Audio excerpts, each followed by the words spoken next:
In the pantheon of cool, classy, and colorful are Premier amps. Some of my favorite, and there's very little information about them, and I wish I saw them more. Here we are going to service this Premier 76. Apparently the last owner was Ry Cooder. Customer brought it in and says this doesn't sound very good, so we are going to service it together. So Premier amps were made right here in New York City. And a quick public service announcement. What you see here is I'm preparing for the amp build workshop coming up in a couple days. My good friend Colleen Fazio, Fazio Electric, she's done some Premier videos you should check out.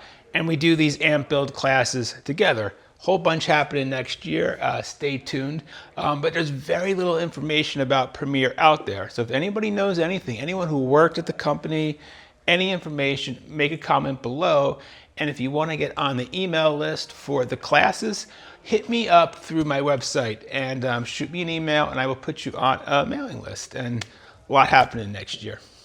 First, you have to appreciate how original this is and how convenient and how New York. I'll tell you, the best stuff is made in New York. Look at this. Here's your speaker, ready to go. It's like a party out there.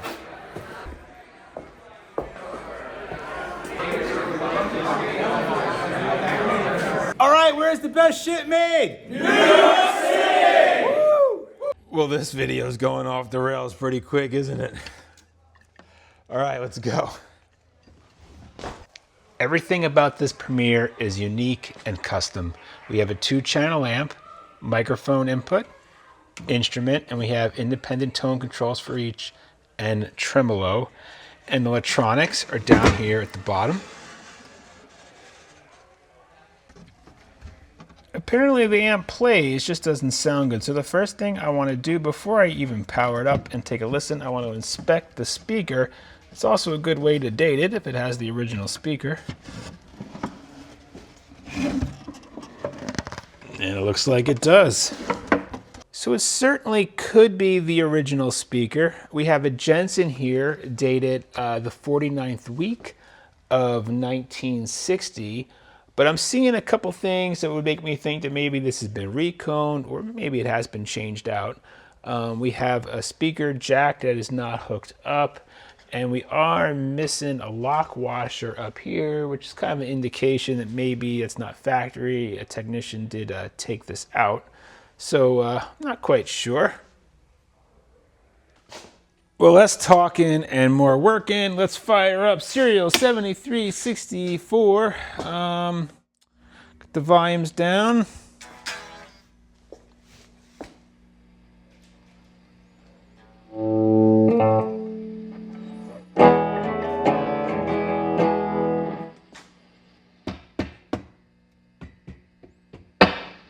Needs a cleaning, I'll tell you that.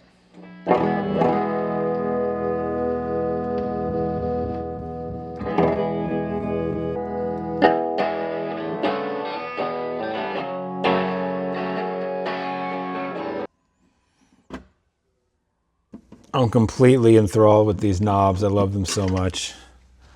Something about an amp company with custom knobs that's just... I also love anything that has the controls separate from the electronics. I have to clean these pots really good. They are scratchy. Yeah, it has some work done to it.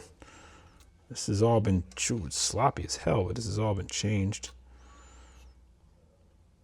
I'm gonna guess this has been recapped just because I see some changed caps up here.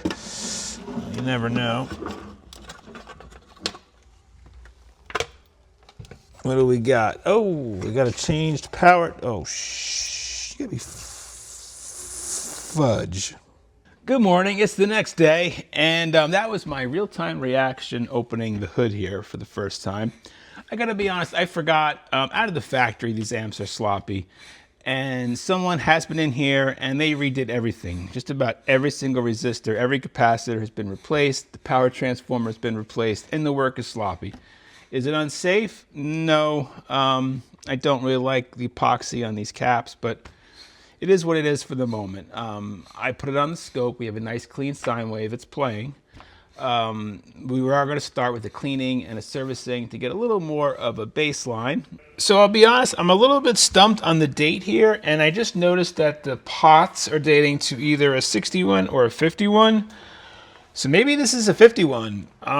With all the internals removed, changed PT, I'm not exactly sure. So first thing I want to do is make sure that everything is safe. The AC cable is in there good. I want to remove all these loose solder globs everywhere. Very, very sloppy. In checking all the solder joints, I noticed this wire here was hanging on by just the tiniest wire thread. So we're going to clean it up, restrip it, and reinstall it, and solder this wire back in. Going to wipe down this beautiful faceplate. One reason why these amps sound so good, and one reason why harmonica players just adore them, is the input stages have what's called grid leak bias. Gives a really cool kind of gritty distortion. Now it's time to retension the sockets. I want to show you how dainty I am with this. I made this tool myself, and I'm barely applying pressure to squeeze the pins together. You don't want to be too rough.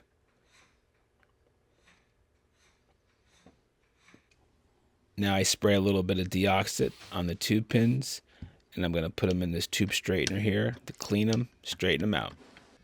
And here's the main issue here, the loose ground.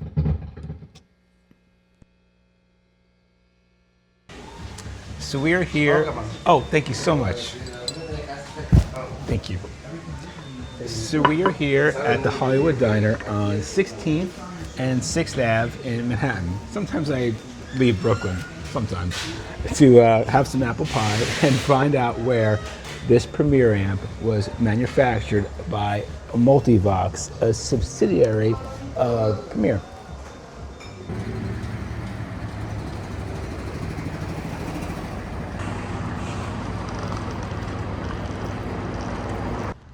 I'm walking here. Okay.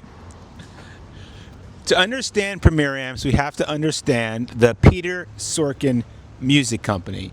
Peter Sorkin Music Company was a wholesaler and retailer. Amplifiers, guitars, brass instruments. In the 60s, they were importing Hofner basses, and in the 70s, synthesizers. Multivox was a...